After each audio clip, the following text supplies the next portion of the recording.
राया राधिकाये तदालये कृष्णाय कृष्णभक्ताय तद्भक्ताय नमो नमः। कृपया क्षमतामपराधिजनं खलु सायुतसक्त सुदीननरं सुपथे परिचालय सर्वदिनं प्रणमामि च माधवदेवपदम्। तव कृपाकाण अमार संभाल तव कृपा बिने नहीं अन्य बल।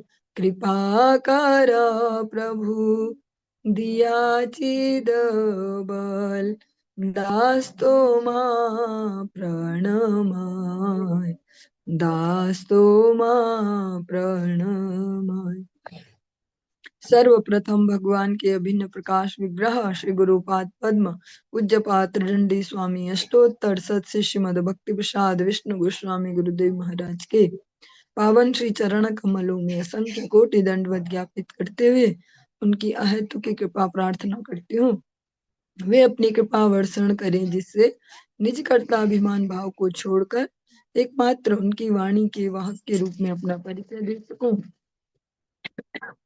नित्य लीला कृष्ण विष्णुवासी श्रीमद भक्ति दयित माधव गोस्वामी महाराज परमेष्टि गुरुदेव जगत गुरु भक्ति सिद्धांत सरस्वती गोस्वामी ठाकुर प्रभुपाद व समस्त गुरु परंपरा जय युक्त हो। सपार्षद श्रीमन नित्यानंद प्रभु श्री गौर हरि वृंदावन बिहारी श्री राधा गोपीनाथ भगवान जय युक्त हो। वे हम सभी पर अपनी कृपा वर्षण करें जिससे भगवान के पवित्र नाम और हरि गुरु वैष्णव सेवा में हम सभी की रुचि उत्पन्न हो सके। सायकालीन कक्षा में हम श्रवण कर रहे हैं श्री चैतन्य भागवतम। आज हम इसके मध्य खंड का जो 20वां अध्याय हम श्रवण कर रहे हैं इसके 41 नंबर प्यार से आज प्रारंभ कर रहे हैं।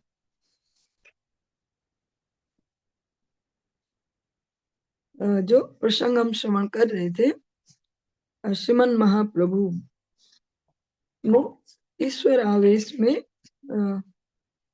याद करते हैं आज काशी के जो वेदांत में पटु है ऐसे सन्यासी का कि वो मेरा जो ये दिव्य कलेवर है भगवान का जो दिव्य स्वरूप है उसको खंड खंड करते हैं और मैंने उन्हें उसका फल भी दिया लेकिन उन्हें फिर भी वो लगता नहीं है कि मेरे इस अपराध का ये फल है। और भगवान स्वयं से कहते हैं कि जो मेरा लीला है जो मेरे कर्म है जो मेरा स्थान है मेरा धाम और मेरे जो जन है मेरे भृत्य हैं सब सत्य हैं। इससे आगे हम आज श्रवण कर रहे हैं। ये यशः श्रवणे आदि अविद्या विनाश। हरि बोल थोड़ा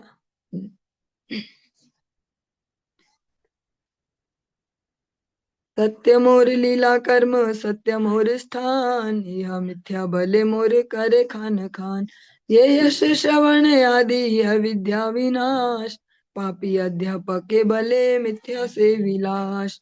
ये यश श्रवण रसे शिव दिगंबर यहाँ गाय अपने अनंत महीधर।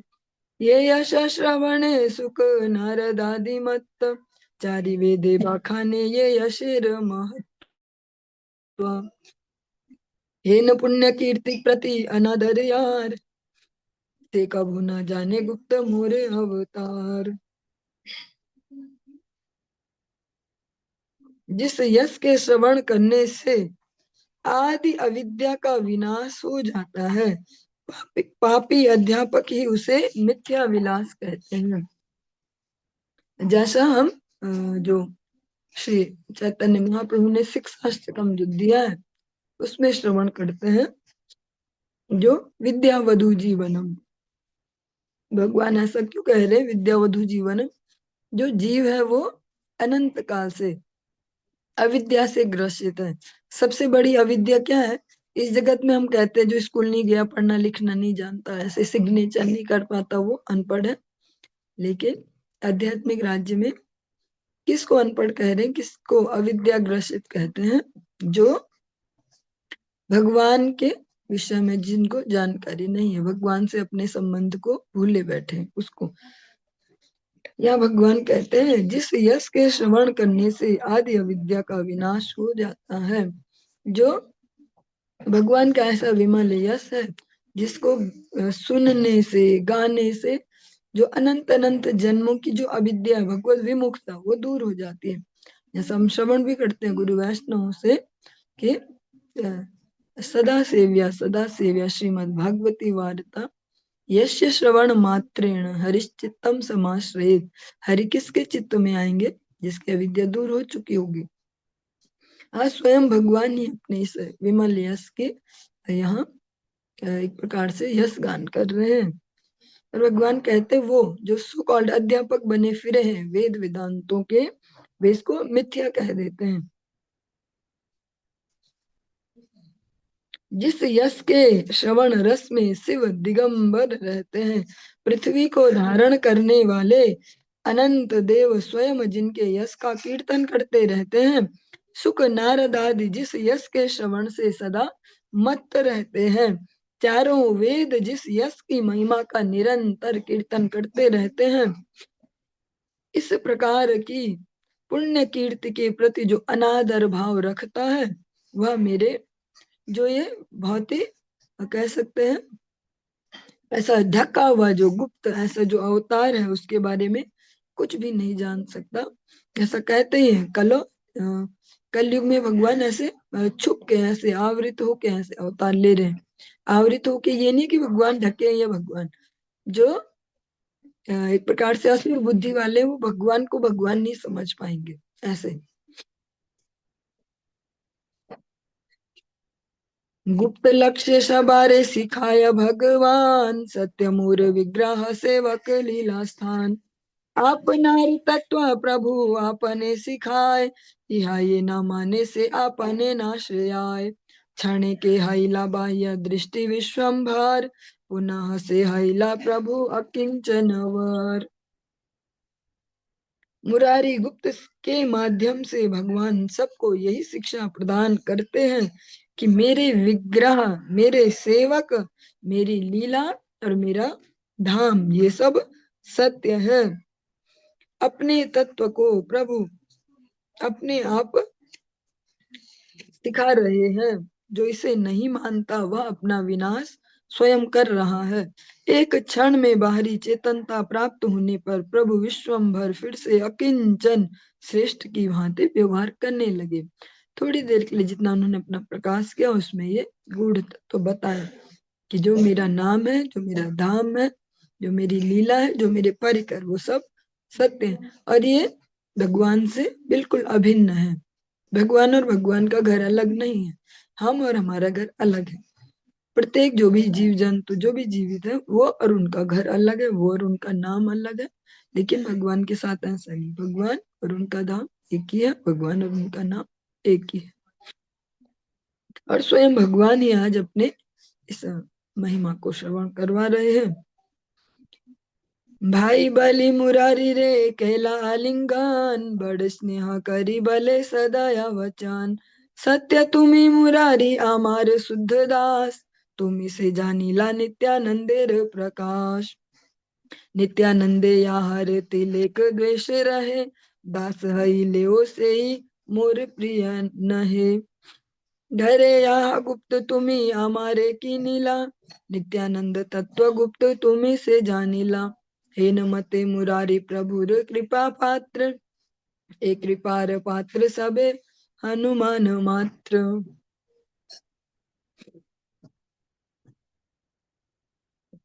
भाई कहकर प्रभु ने मुरारी को गले लगाया और बड़ा स्नेह करते हुए दया युक्त वचन कहने लगे, मुरारी तुम सचमुच मेरे शुद्ध दास हो। तुमने नित्यानंद के प्रकाश को जाना है। नित्यानंद के प्रति जिसका तिल मात्र भी, थोड़ा सा भी, तिल तो बहुत छोटा ही होता है ना, ऐसा इतना सा भी द्वेष रहेगा, वह मेरा दास होने पर भी मेरा प्रिय नहीं होगा।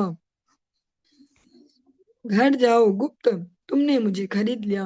ये मुरारी गुप्त को भगवान कह रहे हैं, हे गुप्त तुमने नित्यानंद तत्व को भी जान लिया है। प्रभु के जैसे कृपा पात्र मुरारी थे, वैसे ही हनुमान जी भी प्रभु के कृपा पात्र थे। सेवकों में सबसे प्रधान हनुमान जी की सेवा है। दास्य रस में सर्वश्रेष्ठ आचार्य है दास्य रस के। यहाँ मुरारी गुप्त जी के प्रति वही भाव श्रीमन महाप्रभु का, क्योंकि उनके ही अवतार है मुरारी गुप्त जी। आनंदे मुरारी गुप्त घरे ते चलीला, नित्यानंद संगे प्रभु हृदय रहिला। अंतरे विवल गुप्त चले निज वासे, एक बले आरे करे खल खली हासे। परम उल्लासे बलि करीब भोजन, पतिव्रता अन्न अनि कैल उपसन्न।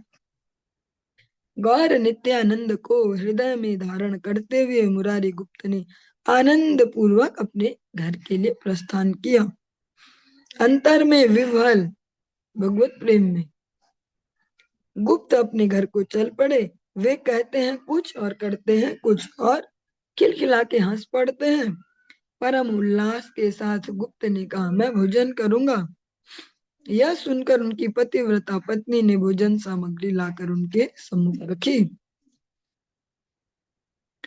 विवल मुरारी गुप्त चैतन्य रसे, खाओ खाओ बलि अन्न फैले ग्रासे ग्रासे।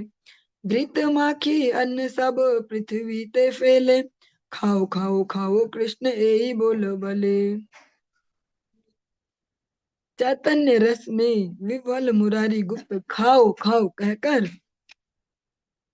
प्रत्येक ग्रास को फेंकने लगे। घी में लिप्त सारा अन्न उन्होंने पृथ्वी पर डाल दिया और खाओ खाओ कृष्ण खाओ, बस यही कहते रहे।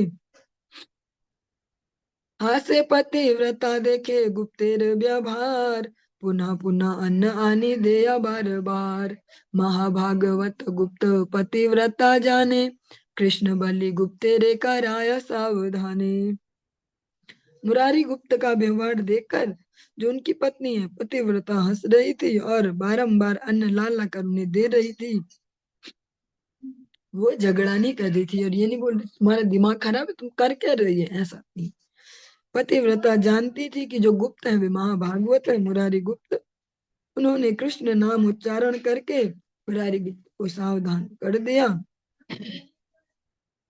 मुरारी दिले से प्रभु करे भोजन, कबू न लंघाए प्रभु गुप्तेर वचन।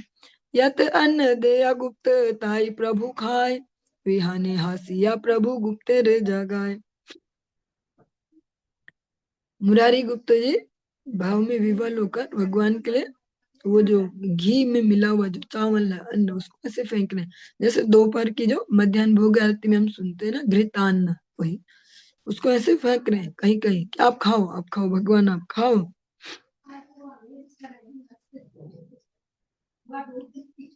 मुरारी का दिया हुआ अन्न प्रभु भोजन करते हैं।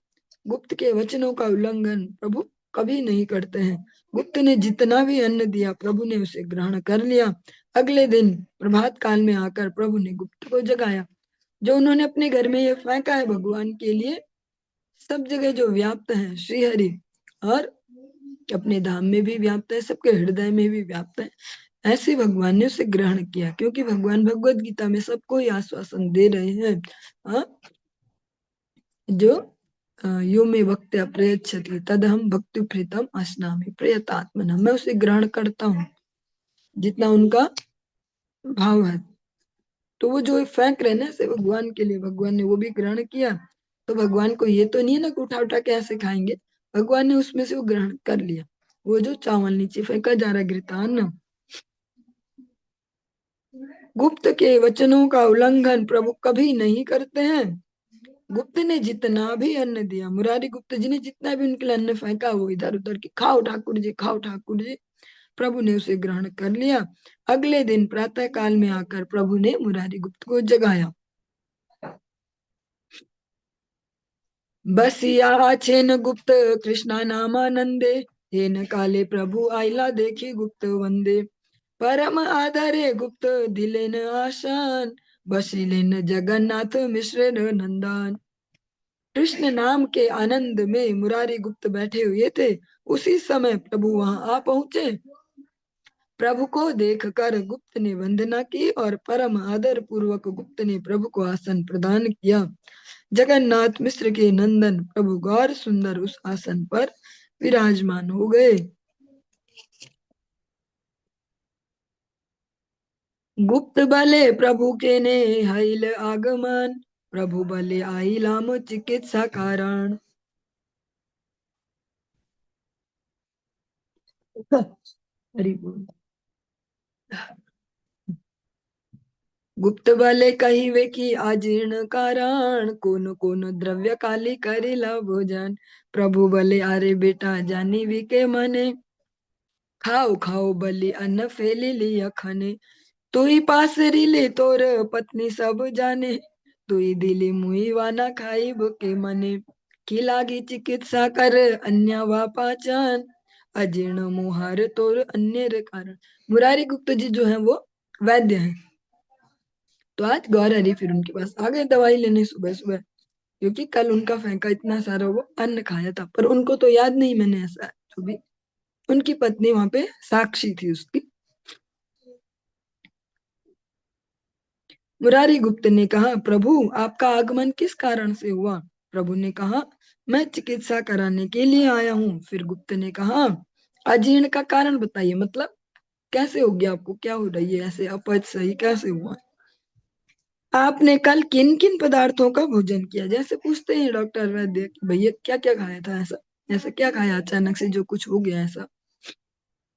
प्रभु ने कहा, अरे वत्स, तुम कैसे जान पाओगे, खाओ खाओ कहकर तुमने ही तो अन्न फेंका था, तुम तो भूल गए। परंतु तुम्हारी पत्नी को सब कुछ याद है। तुमने जो अन्न प्रदान किया उसे बिना खाए मैं कैसे रह पाता।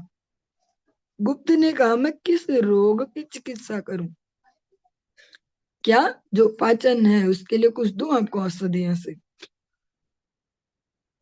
तो गौर हरि कहते हैं, कारण क्यों पूछते हो, तुम्हारे अन्न के कारण मुझे अजीर्ण का रोग हुआ है, क्योंकि वो नीचे नीचे ऐसे सब फेंका, उसमें मिट्टी भी मिली और सब जो एक्स्ट्रा फेंक दिया ऐसे।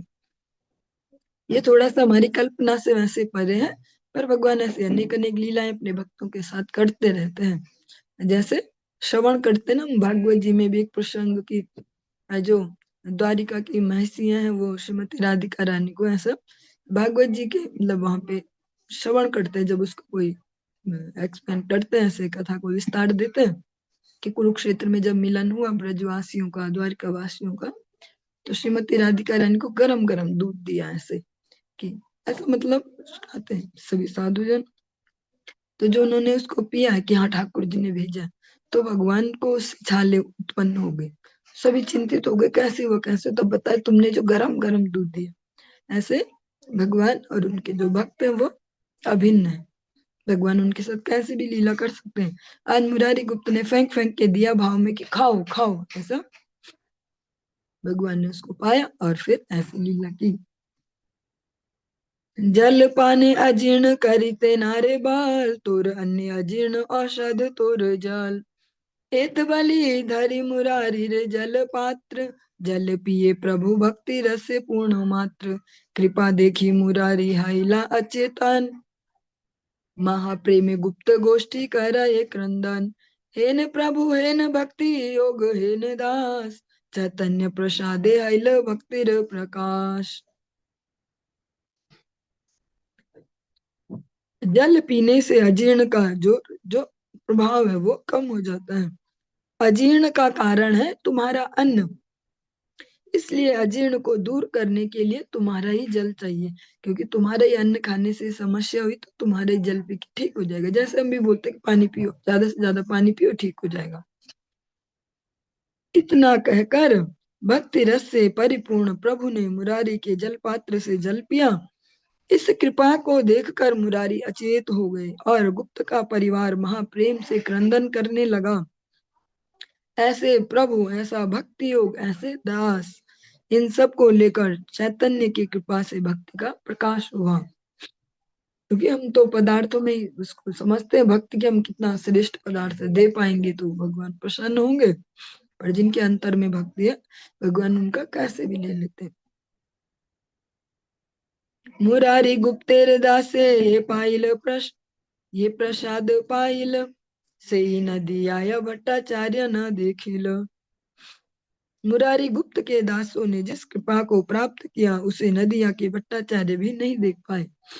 मतलब सो कॉल्ड बड़े बड़े विद्वान जो है वो भी भगवान की जिस कृपा को न ले पाए, उसको भक्तों के घरों में जो दास थे, सामान्य से जो आ, सामान्य सामान्य भी नहीं, सामान्य मनुष्यों की कैटेगरी में भी नहीं आते कि उनसे भी लोअर है, उन्होंने भी भगवान की उस अनुपम कृपा को प्राप्त किया।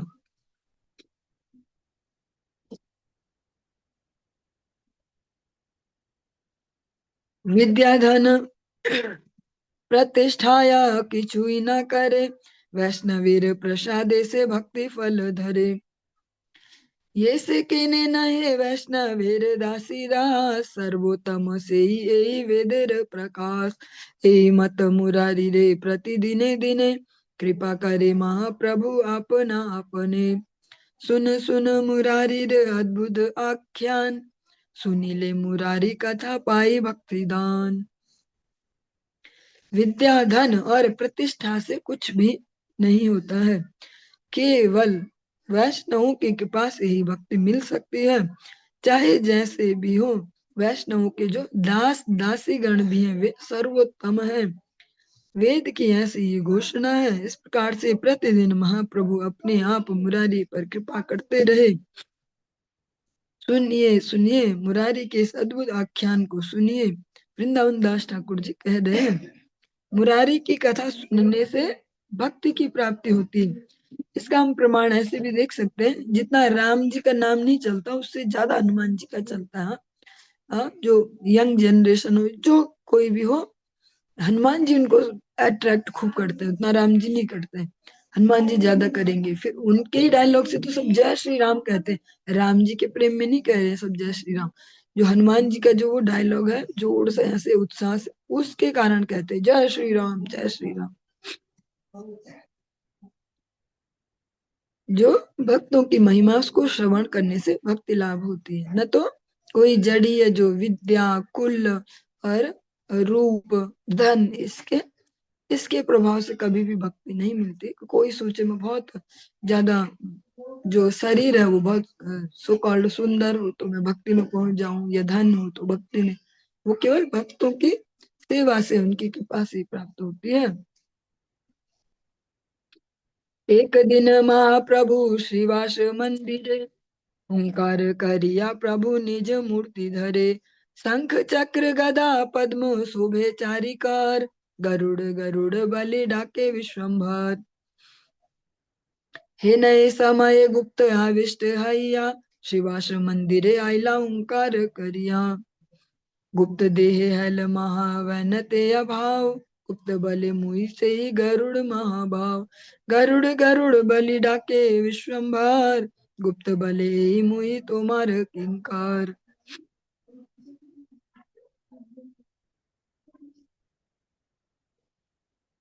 एक दिन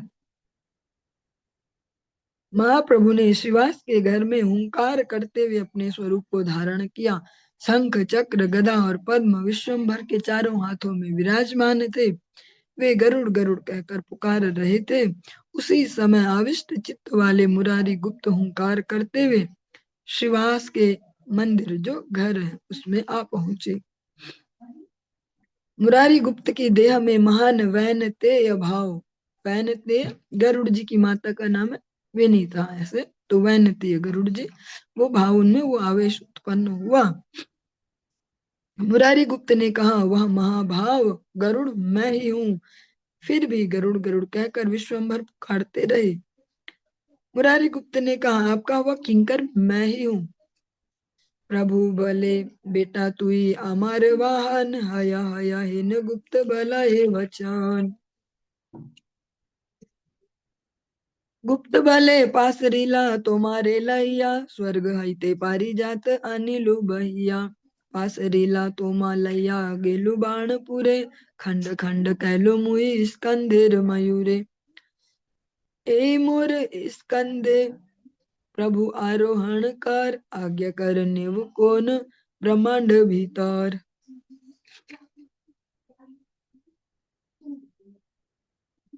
प्रभु बोले वत्स तुम मेरे वाहन हो। मुरारी गुप्त ने कहा आपने सही कहा। गुप्त ने कहा, आप भूल गए प्रभु, आपको कंधे पर बिठाकर मैं स्वर्ग से पारिजात वृक्ष लाया था। आप यह भी भूल चुके हैं कि मैं आपको लेकर बाणपुर, जो बाणासुर की जो नगरी है, वहां गया था। वहां कार्तिकेय के मोर को मैंने खंड खंड किया था। हे प्रभु, आप मेरे कंधों पर आरोहण कीजिए और आज्ञा दीजिए, मैं कौन से ब्रह्मांड के भीतर आपको ले जाऊं। जो बाणासुर है वो भोलेनाथ के सो कॉल्ड भक्त है, आसुरी। तो उन्होंने उनको अपनी रक्षा में नियुक्त किया था, यही वरदान मांगा था, आप हमेशा मेरी नगरी की रक्षा करना। तो फिर भगवान श्री कृष्ण के विरुद्ध भी वहां शिव जी को आना पड़ा मजबूरी में। तो उनकी जो सेना, उसमें कार्तिकेय भी थे। उस प्रसंग को आज यहाँ याद कर रहे हैं कि उनके जो मयूर है उसको मैंने खंड खंड किया था। आज आप बताओ कि आज मैं कौन से ब्रह्मांड के भीतर आपको लेके जाऊं, क्योंकि अनंत ब्रह्मांड है हमारा। जो हमें लगता है कि यही है, बस ऐसा नहीं है। अनंत अनंत ब्रह्मांड भगवान के रोमकूपों में ऐसे उछलते हैं, हमेशा रहते हैं। चलिए, आज के इस प्रसंग को हम यहीं पे विश्राम देंगे। इससे आगे हम कल श्रवण करेंगे। हरे कृष्ण।